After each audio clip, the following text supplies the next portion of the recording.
Hello, welcome to our last, hopefully, lecture, possibly, doing publics and counterpublics. We are at the stage of like lack of haircut where we're going to do the hat and the stage of like not caring that much that we're not doing the shaving. I didn't bring my whiskey this time, but that's okay.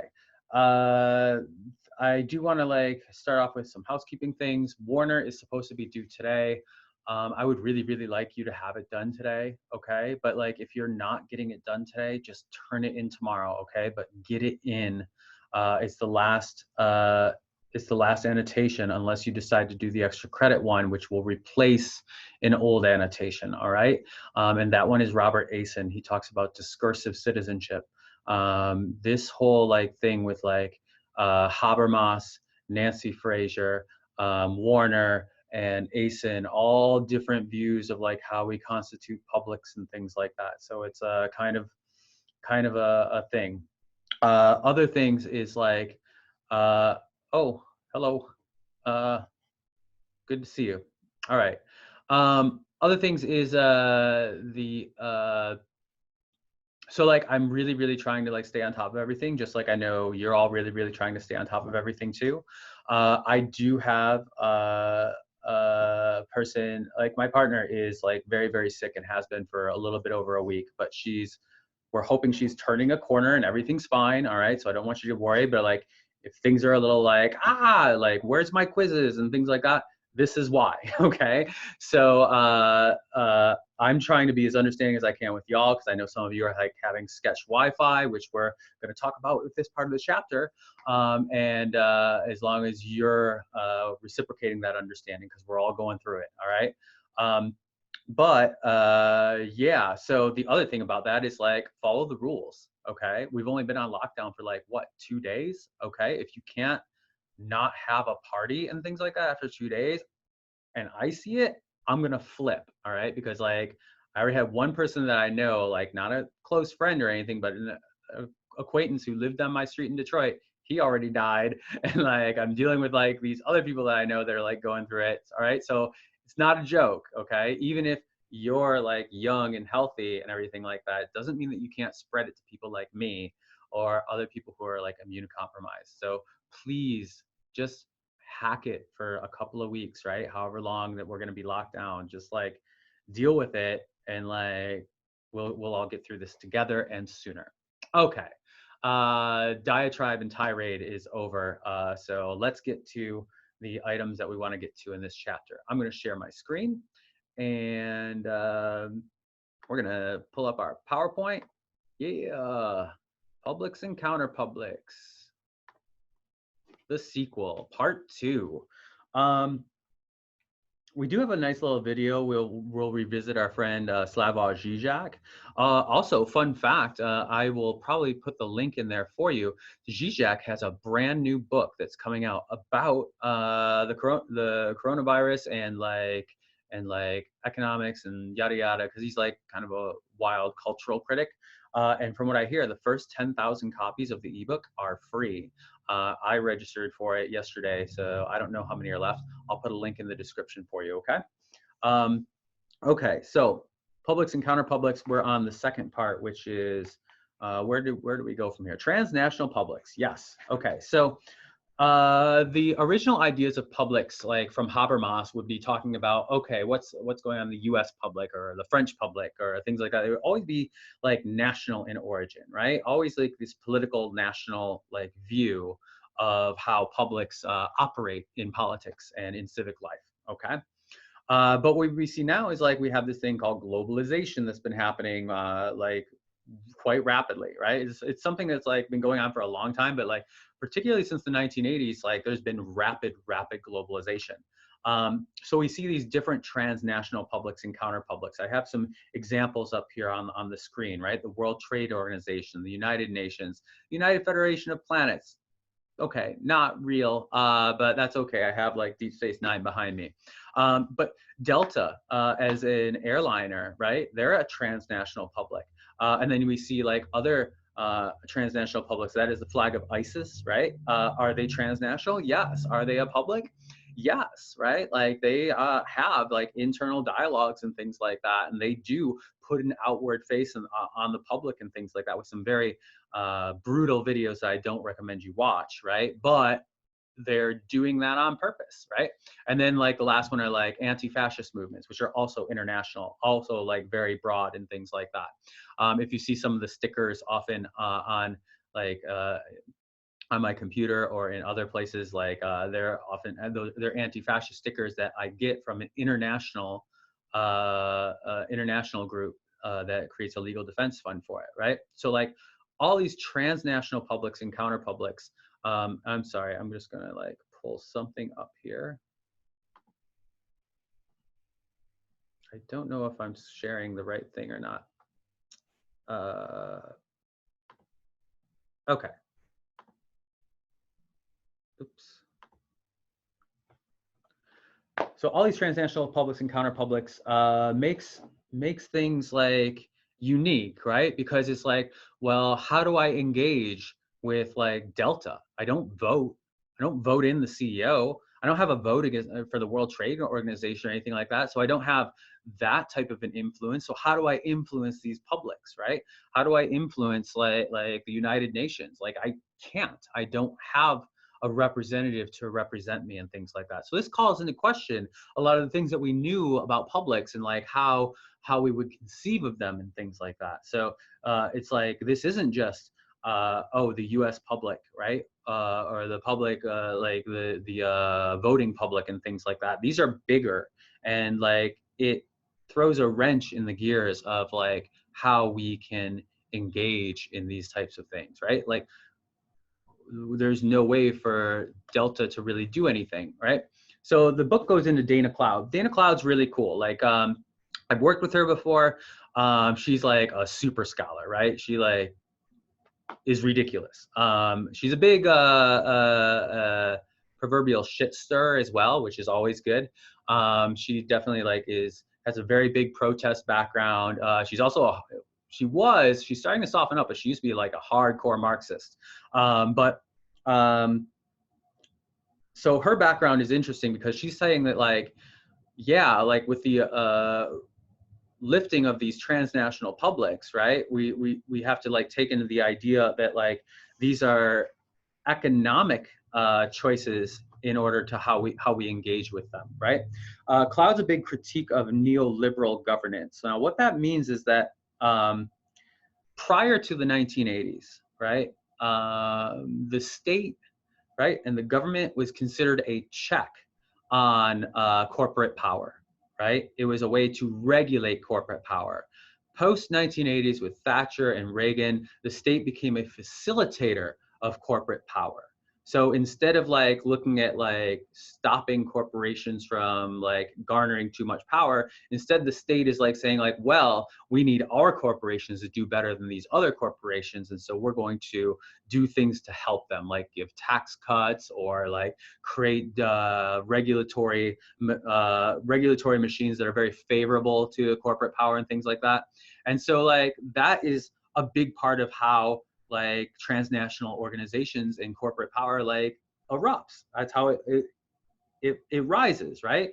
You see like the mobility of corporations because of things like free trade agreements, right? So like Cloud's all like, look, like civic action now is not just the dude with the megaphone and the placard, right?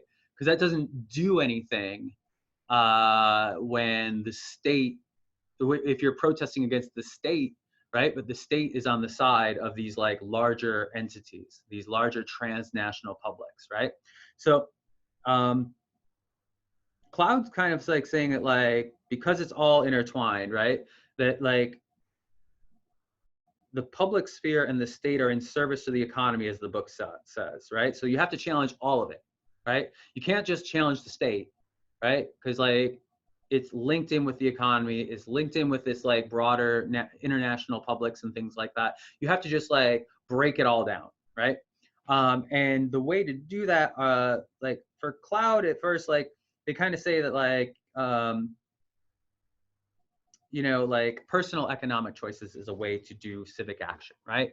How do we do that, right?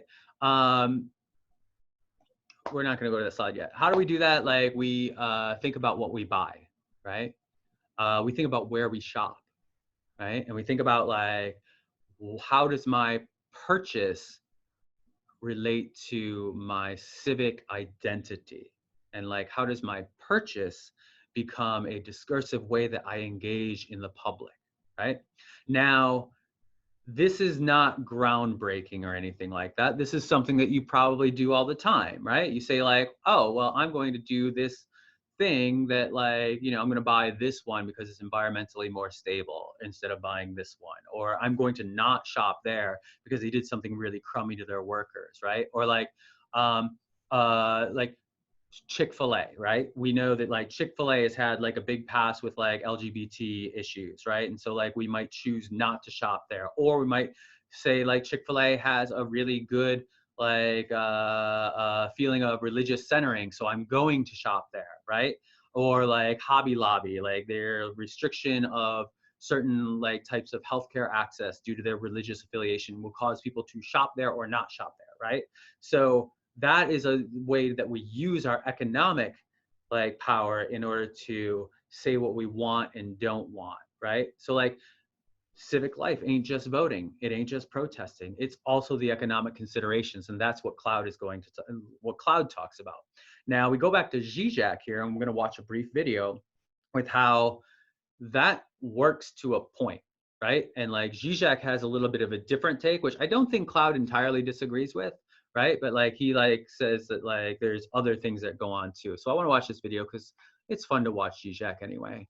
And it's another one of those RSA animate videos, which have been enjoyable in the past. Oops, didn't want to do that. I want to open this up and I want to share the screen again. Share. Bam, bam.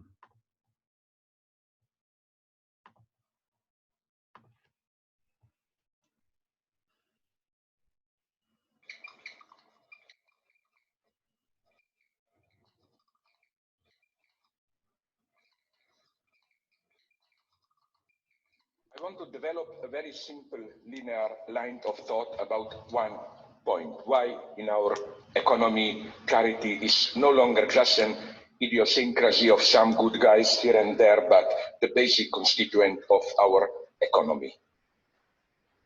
I would like to start with the feature of so-called cultural capitalism, today's form of capitalism, and then develop how the same thing applies also to economy in the narrower sense of the term.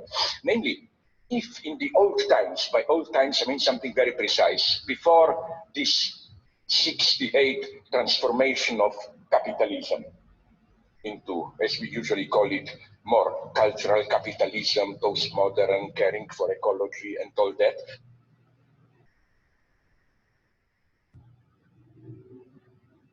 What changed? What changed is that if before this time there was a simple, more or less simple, opposition between here it's consummation, you buy, you speculate and so on, then on the top of it, it comes what you do for a society, like Soros. He's still the old type here, I claim. In the morning, he grabs the money, if I simplify it. In the afternoon, he gives half of the money back to charities and supporting things and so on. But I claim in today's capitalism, more and more the tendency is to bring the two dimensions together in one and the same gesture, so that when you buy something, your anti-consumerist duty to do something for others, for environment and so on, is already included into it. If you think I'm exaggerating, you have them around the corner, walk into any Starbucks coffee, and you will see how they explicitly tell you, I quote their campaign, it's not just what you are buying, it's what you are buying into. And then they describe it to you. Listen, when you buy Starbucks, whether you realize it or not, you are buying into something bigger than a cup of coffee. You are buying into a coffee ethics. Through our Starbucks Shared Planet program, we purchase more fair trade coffee than any company in the world, ensuring that the farmers who grow the beans receive a fair price for their hard work. And we invest in and improve coffee growing practices and communities around the globe. It's a good coffee karma. And a little bit of the price of a cup of Starbucks coffee helps furnish the place with comfortable chairs and so on and so on. You see, this is what I call cultural capitalism at its purest. You don't just buy a coffee. You buy, in the very consumerist act, you buy your redemption from being only a consumerist. You know, you do something for the environment, you do something to help starving children in Guatemala, you do something to restore the sense of community here, and so on and so on. This, and again, I could go on, like the almost absurd example of this is so-called Tom's Shoes, an American company whose formula is 1 for 1. They claim for every pair of shoes you buy with them, they give a pair of shoes to some African nation and so on, so that you know, 1 for 1, one act of consumerism, but included in it, you pay for being redeemed of it, for doing something with the environment and so on and so on. This generates almost a kind of a, how should I put it, semantic over-investment of burden. You know, it's not just buying a cup of coffee. It's at the same time, you fulfill a whole series of ethical duties and so on and so on. And again, this logic, I think, is today almost universalized. Like, let's be frank, when you go to a store, probably you prefer buying organic apples. Why? Look deep into yourself. I don't think you really believe that those saffron apples, which cost double the good old genetically modified apples that we all like, that they are really any better. I claim we are cynics, they are skeptics, but you know, it makes you feel warm that I'm doing something for our Mother Earth, I'm doing something for our planet, and so on and so on. You get all that. So my point is that this very interesting short circuit where the very, as it were, act of egotist consumption and so on already includes the price for its opposite.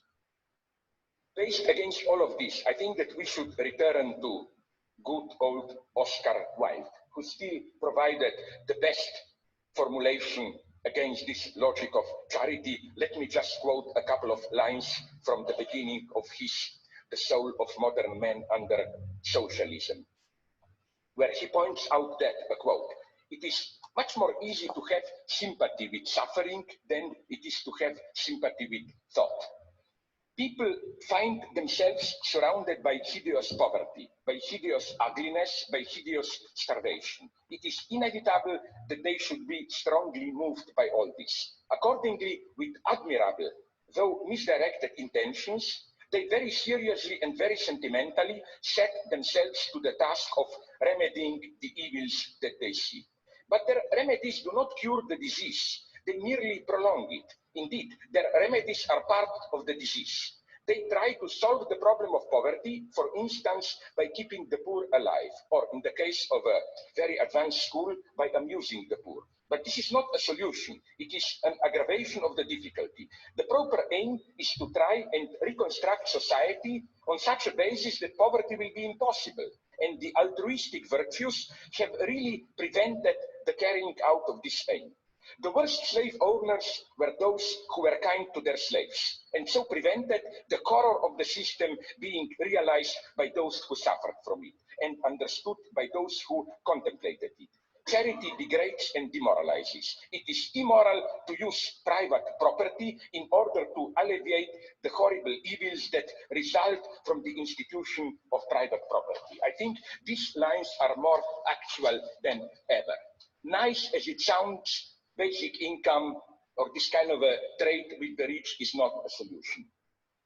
There is for me another, because of a whole series of problems, I see here another problem. Again, which is, this is for me the last desperate attempt to make capitalism work for socialism. Let's not discard the evil. Let's make the evil itself work for the good.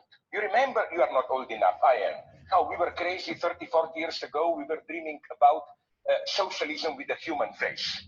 You know, like it is as if today the utmost radical horizon of our imagination is global capitalism with a human face. We have the basic rules of the game. We make it a little bit more human, more tolerant, with a little bit more welfare, and so on and so on.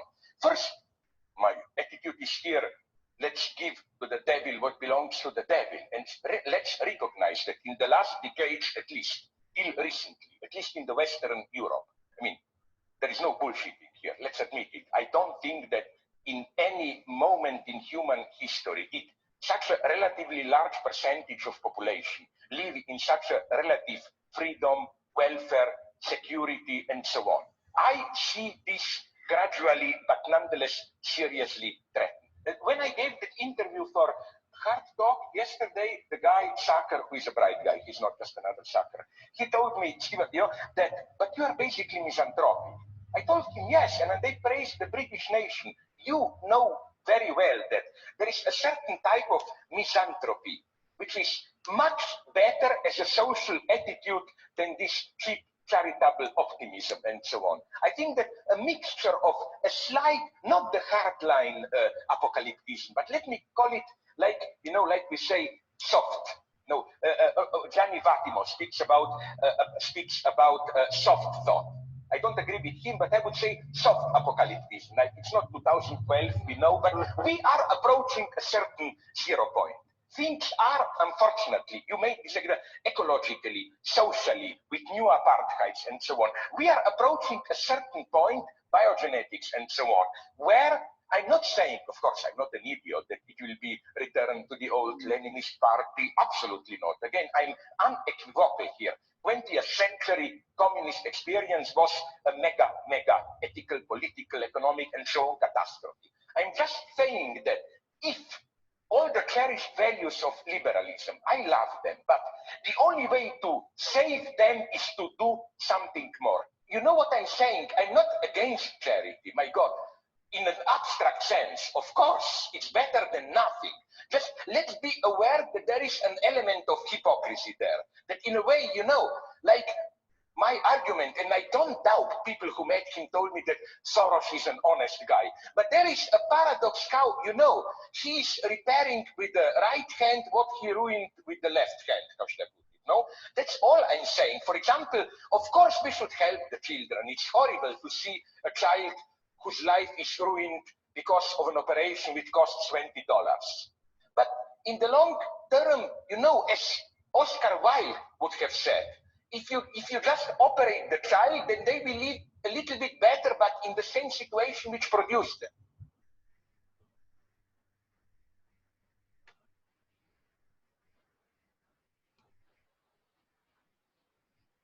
Okay, so Zizek gonna Zizek, all right? So like I'm gonna let you know that yeah, I understand he's a hard left socialist, communist, straight up, right? And he's very authoritarian and he's a Marxist Leninist, I get that, all right? But some of the points that he's bringing up are very relevant to no matter what your political affiliation is, all right?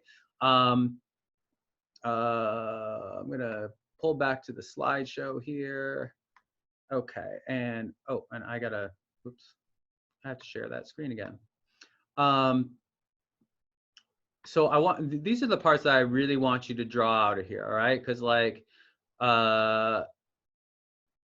parts that are important here,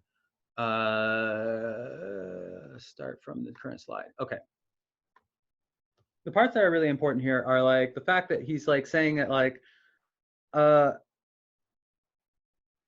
he makes this claim that charity is bad because it doesn't change the situation that caused the problem in the first place, right? And so when we think about that under this idea of economic considerations as being a part of our civic life, he's he's not saying don't give to charity. He's not saying don't consider, right, what the corporation does that you're buying from, right? Because as he says, it's better than nothing, right? But his claim against Dana Cloud's claim that our collective actions and personal actions like are important. He says that, like, those personal actions give corporations and like people who are in power permission to keep doing what they're doing as long as they make up for it later. All right. And so this is like an interesting view. It's interesting to think well, he doesn't go full on like accelerationist and say like we should just let everything collapse. But he does say that in a post 9/11 world, like we are expected to be these economic considerations. What was the first thing that George W. Bush said to the nation as to like how regular people should react to 9/11? He said to go shop. He said like your purchasing in the economy is going to be like the way that you save America, right? And mark my words, the exact same thing is going to come out of Donald Trump's mouth as soon as like we're out of our quarantines. He's going to say the best way that people can help is to go and shop, to bring the economy back up, to create jobs and things like that, right? And now it doesn't matter if it's Donald Trump or if it's Joe Biden or if it's like even Bernie Sanders. They all would say that like shopping and participating in the economy is the only way that we get ourselves out of it, right? So like our economic considerations become a way to express our citizenship. It's a way to express our civic lives. And that is really interesting because one of the things about 9/11, about like COVID, about like any other time that like there's a major, major tragedy that like grinds the economy to a halt is it like unmasks all of these like vulnerabilities that we have, right? That like we truly are like wrapped up into the economy in a way that we never can really unwrap ourselves from, right? And so these economic considerations, right, is a part of this. Neoliberalism says that like we start making decisions as financial calculations and not as like moral ideals, right? Or that like the financial calculation becomes the moral ideal. When we say things like, well, you want free college for everyone, well, how much is that going to cost? That implies that like the cost is like more important than your education, or at least like something to weigh against your education, right? And like that, of course, that happens like in your personal lives too, right? Why do you go to Truman? It's good and it's cheap, right? So like that financial calculation as to like what is the good and the not good is a neoliberal way of viewing the world. All right. Now, there's plenty of people who advocate to say like neoliberalism has done really lots of good things for the world. There's lots of people who critique it. Personally, my own like research critiques it. That's fine. All right. I just wanted to give some real world ways to like how this economic consideration of like who we are as citizens, as members of the economy, is really relevant today. And it's going to be just as relevant when they start saying like it's the obligation of the citizen to start like participating in the economy again, right? To go get a job, to take any job that you can right now in order to participate in the economy, in order to bring things back up again, right? So like that's your duty, your obligation. And that is a really like relatively recent way, like recent thing. And it's a recent way that we would interpret our civic lives. So is the personal political or is the personal political? Is the political personal or is the personal political? All right. So like one of the things that this book talks about is like how U.S. citizenship has become privatized, right? And that your personal lives, right, through things like the things that you buy, is a part of like being a part of the economy, right? To the point where let's look at like individual actions, right? They are ways that makes the public become private, right? You don't have to like engage in the protest against the state and things like that. You can just like buy stuff. Or something that I'm working on is like how the rhetoric of today's neoliberal like views on the world say that like you shouldn't influence the state to do things for you. Instead, you should just DIY. You should do it yourself. Couple of like interesting ways that we do that, right, is like there's this group in Hamtramck, Michigan, which is a city inside of Detroit, basically, okay? And Michigan is known for having some of the worst roads in the nation. Like they make Missouri roads look like glass, all right? They're bad. And so this guy in Hamtramck puts on Facebook, says this, and he says literally, I'm saying this verbatim, all right, so pardon my French here, but he says like, he says to the mayor, is anyone gonna fuck with me if I fix the potholes? And the mayor's like, go for it. So he puts together a crew to like start filling potholes himself in Hamtramck. That is DIY, do it yourself, right? It's what we call tactical urbanism, right? And so that's a really big change. It says like, don't do collective actions to get the state to act, just do it yourself. It's a very neoliberal way of looking at things, to be like, well, your individual power is more important than the collective power that you have with others, right? And so like the Hamtramck Guerrilla Road Crew is what they ended up being called, and they're you can look it up right now on Google, and you can see news stories about them and how they're praising them and everything like that. So when we praise this idea of DIY for things that the state used to do, now the personal has become the political, right? Now your private actions become larger political actions, right? And we see this DIY mentality all over the place. Things like yarn bombing, where people like knit things and like cover up like things like parking meters or things like that.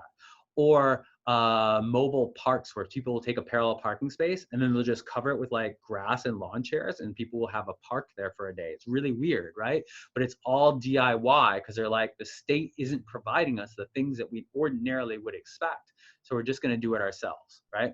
And so that is like a way that we make the personal political. Okay, moving on. Relationships among publics. Counterpublics are considered publics that are like, you know, against the main hegemonic thought, right? We've talked about that last time, right? But you can still have disputes among counterpublics as well, right? Vegans, of course, like look at any PETA ad, and all they're trying to do is like stir the pot with everyone, right? They're like, oh, you think you're like really good for being vegetarian? Let me show you these pictures of these cows that have been like milked to death and stuff like that, and like, or like, I'm going to like do things that offend your sensibilities in order to raise attention about things like things with animal rights, right? Class versus race, right? This comes up a lot. This comes up in our latest election, like our latest like election primaries, right? The dispute of like what's more important, class versus race, and like why this has to be a dispute as to like what's more important. I don't know, right? Doesn't make a lot of sense, but this dispute comes up that says like you're being class reductionist, or you're like privileging race at the expense of the poor, or something like that, right? Or like all of these are both counterpublics when we look at like lower classes versus marginalized races, but they can get into disputes with each other as well. Environmental racism, right? Environmentalists will have like a mainstream environmental view, and then sometimes like we'll see like things pop up where like environmental racism occurs, and they're like, hey, like what about this? And sometimes like that becomes its own types of disputes as well.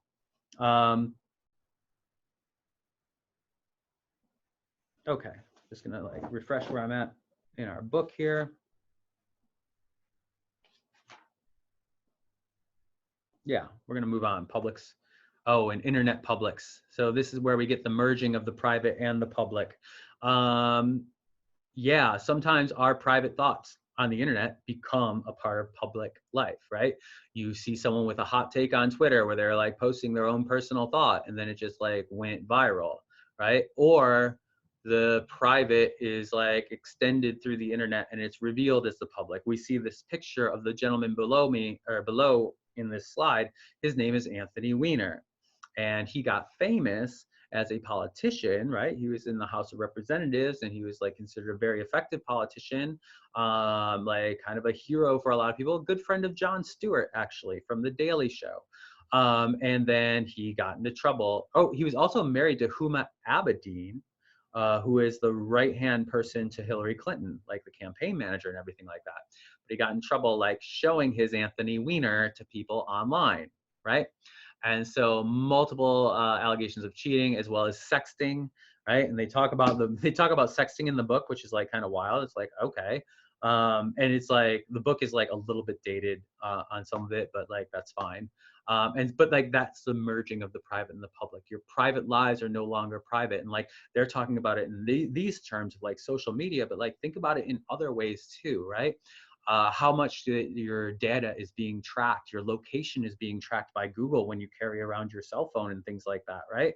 So that is merging your private into a public, where now Google can say like, hey, look at how many people like are going to this place, and like then tailor their public, like what you view in the public or in the public internet, right? And be like, well, this person keeps on going to this area, so they must be interested in this, so I'm going to show them ads for this, right?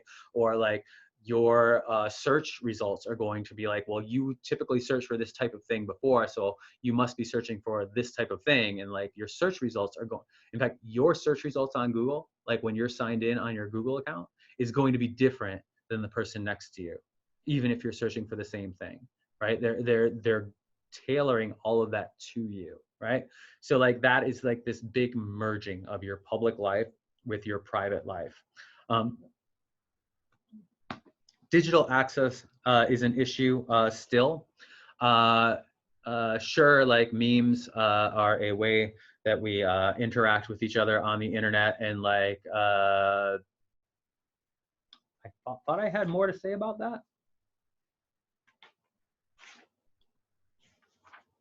Maybe not. Oh, they did have something in the book where they're saying like people don't meet in the public square anymore. Now they meet at privately owned malls. I'm like, not anymore, right? So a good question would be like, where do people meet and interact with each other now? Or do we? Are we losing that art? But that's a whole nother story for a whole nother class. So digital access, memes is a way that we have digital access, but like at the same time, like through memes, like we are catering to certain groups, right? The meme that I have on the right obviously is super, super old, right? And probably very few people use that particular meme anymore. And that's sending a message about me, right? And someone who is like on the cutting edge of like memes, like, and knows like the latest ones, right? Like the latest political memes where it's just like Joe Biden like licking ice cream cone saying, listen, Jack, how do I open PDF, right? Like that is like speaking a language where it's like people are like, what is that, right? But like that's a part of access, right? Access gives you access to like that type of humor and messaging, right? Face-to-face doesn't really happen as much, but it still does. We still have face-to-face interactions in our classes and things like that, right? Is face-to-face as valuable as digital interaction now? Is it different? It's definitely different, right? We definitely like know differences between like interactions that are digital that can be anonymous versus versus them not being anonymous, and how our communication differs on that. The digital divide they talk about, I talked about it like internationally typically, because I'm like saying like, well, the digital divide is like not as bad in the United States anymore, but having to do online classes, we are finding out that the digital divide still exists. Like there are still class members who are having a really hard time having like reliable internet access, or maybe they just don't have internet access and they're like dropping off out of my classes and things like that. And I have to like figure out like who's like not been seeing any of my messages and things. So the digital divide is a way that like digital access is still a little, and like obviously in other countries like internet access is even more in some countries it's even more like difficult to have internet access, and so we end up getting also like fragmented publics, right? I'm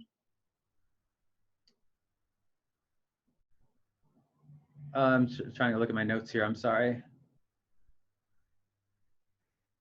Oh yeah, fragmentation of publics, right?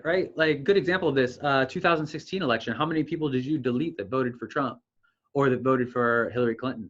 How many people did you like be like, we're not Facebook friends anymore, or like I'm gonna block this person, right? Like that allows us to like create very fragmented publics, right?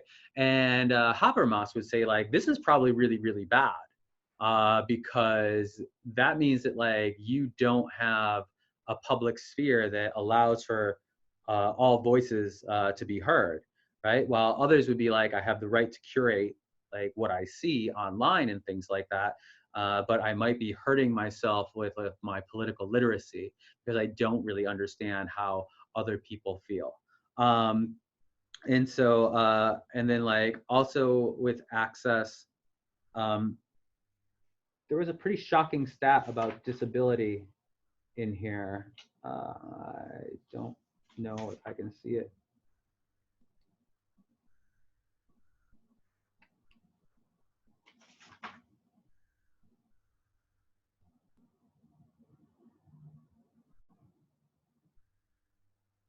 Yeah.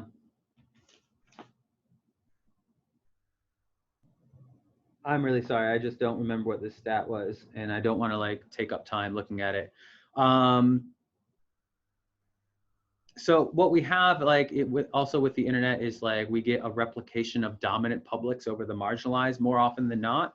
We can see like in multiple different situations how internet service providers and things like that will have preferential treatment for dominant publics. We see with the loss of net neutrality that there is a danger of this like being exacerbated because the internet service provider can decide what is and is not acceptable for them to like allow access to, right? Or to like throttle or like slow down the accessibility to websites that might have counter hegemonic messages, right?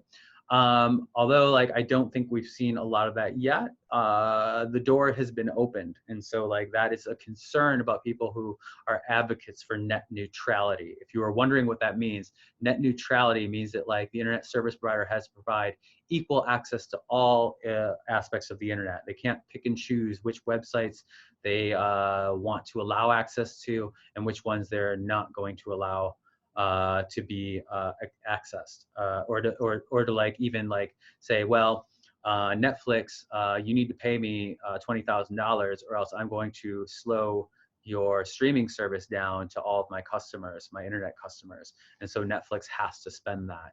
And so like for Netflix, they can spend $20,000, but for your rinky-dink website that like has important information about your marginalized group, you don't have that access. And so that creates another big problem with digital access. We have a section about the blogosphere. Blogosphere, what year is this? Come on now. Nobody says blogosphere anymore. However, like, even though we are not talking about web blogs like before, like they still do kind of exist, all right? We get into this idea of networked publics. So we talk about like a public sphere and the private sphere, and we have this like shape that comes to mind, right? But networked publics is probably a little more accurate, right? That we are not just like all in one sphere and all in another sphere, and like maybe there's overlapping like Venn diagrams. Instead, we like have networks, right? And like those networked publics are what they define it as: interconnected publics and counterpublics formed or strengthened as a result of the communication practices enabled by the internet and social media, right? So I have like a few websites that I might visit, right? Or like that link to, or like I scroll down my Facebook feed or my Twitter feed and I see people linking to arguments, and that's a part of my networked public, right? Because like the people that I follow are sharing like these particular articles, and so I'm going to those things too. And does that mean that it's always a CNN or NBC link? No, absolutely not.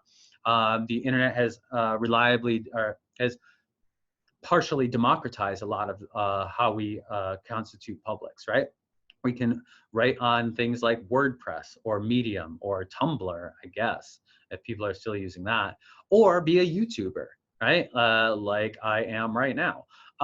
So like we have different avenues that we can go and get information now and exchange ideas via public methods, right? Now that calls into question though, it becomes problematic when we have things that are so networked that we can have issues with the reliability of information.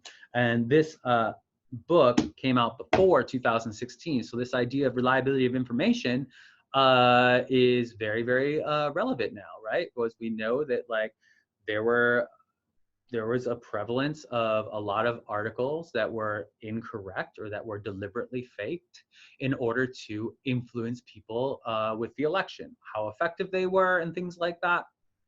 I'm not even going to go there. All right. I'm not going to open that can of worms. But I will tell you that like a lot of people believed articles that were not real.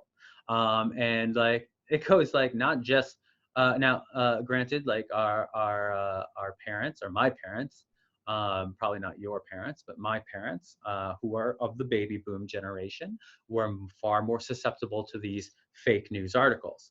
And that's a problem because those are people who vote more than anyone else too, right? And so like this idea of bad information is relevant when we think about democratizing our media and our publics to be smaller and smaller, unaccountable types of things. Now, mainstream media has a modicum of accountability, a small amount, right? There's like editors at newspapers, right? There's like the idea of like me being able to buy or not buy whatever it is like the media is selling. They have advertisers who can say like that if you're constantly pushing out like incorrect messages, they can pull out, which has happened to people before who have like pushed out fake messages or vitriolic messages, like advertisers have pulled out. But we can certainly critique the mainstream media for things that they do too. I think that's better for our media classes or common democracy, where we talk about those things for a little bit more. Independent media outlets exist too. The Intercept, The Daily Wire, Means TV, Rising, right? Rising is a YouTube show. Means TV is a brand new streaming service network that is like very anti-capitalist. The Daily Wire is Ben Shapiro's right-wing website, like news website. The Intercept is a news website, which I don't even know what they are. Like they're kind of left, but like every once in a while it's like, what? So I don't know. But like that's Glenn Greenwald's baby. Like he's run that. He had run that for a while. I don't know if he still does or not. But anyway, like different independent media outlets are out there, and more people are using them, right? And like getting information from them. Now that can be for the good or for the bad as well. Independent media outlet like ProPublica is very well known for doing very high, reliable investigative journalism, right? With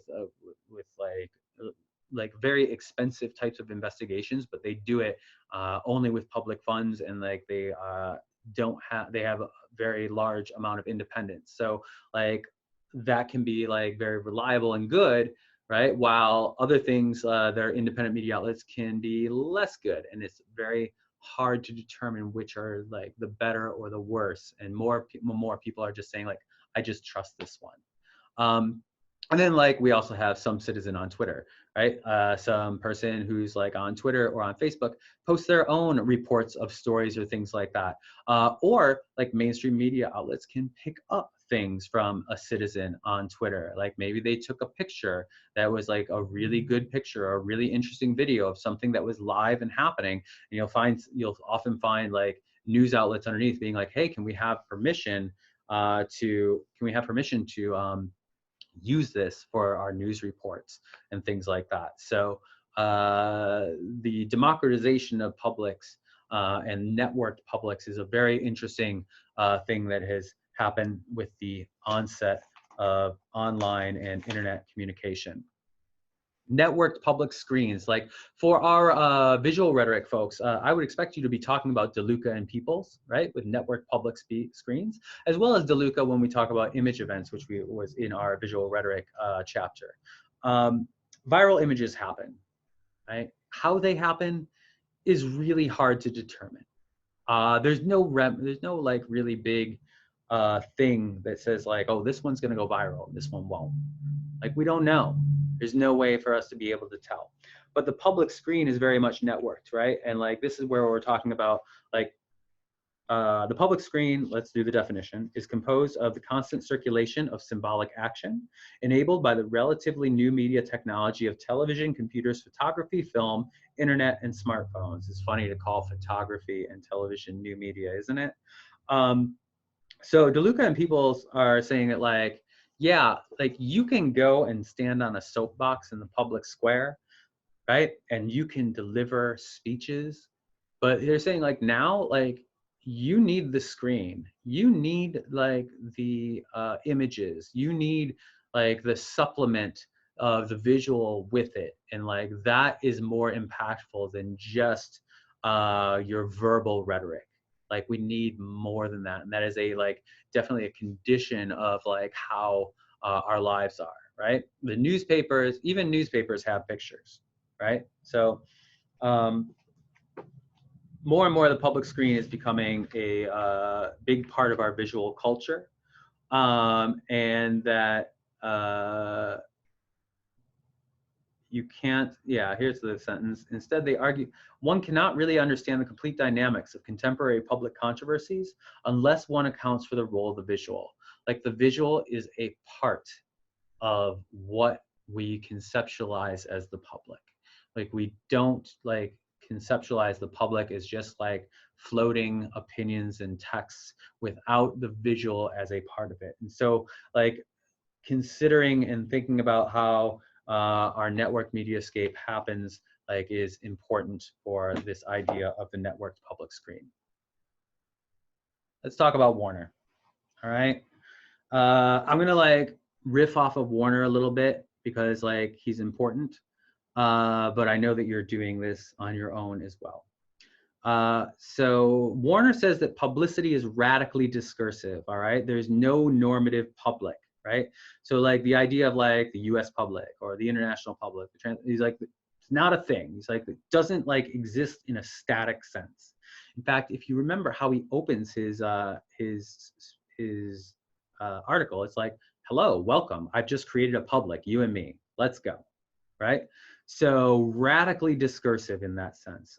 It's discourse and rhetoric all the way down. So like the whole idea of like a public was formed around an event. He's like, no, a public was formed around rhetoric, right? Rhetoric created it. Rhetoric was the cause, right? Who does this sound like? Oh, it sounds like VATS, right? It's rhetoric first. Rhetoric creates the situation. Rhetoric creates the public. And it's relational, right? It turns strangers into friends because it constitutes them into the same public, right? And it happens through the circulation of discourse. And that's the only way that it happens. Only through discourse do publics happen, right? No singular text can produce a public. Publics exist to the extent that there are multiple texts being called into existence, right? So while Warner has like his text that he's sending to you, you have a counter text that you have in your mind that you would be able to say back, and that creates a public. There's a potentially infinite access of characterizations. Like you can form publics in all kinds of different places, but these publics are squarely within discourse, and it's a really optimistic view of agency and publicity, right? If anyone can form a public through discourse, then anyone can form a public, and anyone and everyone has agency, because we can all start our own individual, or not individual, but like our own publics with others in order to enact change, right? But also like because of this, publics are ephemeral, right? They're temporal. Like publics form, they dissolve, they reform, they dissolve, another one forms over here, it dissolves, right? They're very like ephemeral, they like don't last like forever and things like that. So in some ways he's agreeing with Dewey, while Dewey is talking about consequentialist ideas of public. Warner says that the public continues as long as the discourse does, right? So where Dewey's like, well, when the public is satisfied, then that public like goes away because of the consequences of what the event was. Warner's like, as long as there's discourse, that still happens. Counterpublics are world-making entities, according to Warner. They produce nothing short of worlds. They're not necessarily progressive world making. There are counterpublics that are not necessarily like on the progressive side of world making, but they do create their own world where like how they view the world through the lens of that public, And so there's a lot at stake between the relation between Jürgen Habermas, who we talked about last time, Nancy Fraser, who we didn't really talk about much, but like I believe the book talked about quite a bit, and Warner, right? They have three very different conceptualizations of what the public sphere looks like and what publics, how they are created and constituted, and what their function is, right? So Warner takes a really profound, like Habermas says, like publics are inherently political. Warner's like, no, they're just fundamentally discursive, and like counterpublics are in opposition to any type of totality, right? And this and multiple free-floating publics that coexist, interact. There's no real foundation. Nancy Fraser actually does not like this, right? The idea when it's a free-floating public with no foundation becomes a really, really big problem, because Fraser is very interested in a solid political project that requires some type of objective material reality. If I don't have an objective material reality, how can I change things, right? How can I like deal with like the oppressions and the things that I need to change, like with my counterpublic? Like if I don't have, if all of these publics are free floating and woo hippy dippy, right, and stuff like that. So Fraser is like, I can't have this. So for Warner, her question for Warner is like, how is politics even possible under your conceptualization of the public? Warner says it's to radically reinvent what might actually be political in part of a broader notion of what the public might be. So Warner's answer to Fraser is like, how do you politics? You reform what politics means, right? And with this idea that publics are radically discursive. And then when you reevaluate what politics means under that lens, then you can make the progress that you want. Who's right? I don't know, right? It's not like they've all given in or like there was like any consensus. It just is what it is. And like Warner's a long article, and you made it through it. And you made it through this class for the most part. But you gotta have your research on point, because we're canceling the presentation, all right? Because I'm trying to make this as easy as possible, but I want a really good literature review, all right? So with that, much love, be safe, and I will see you as soon as I humanly can.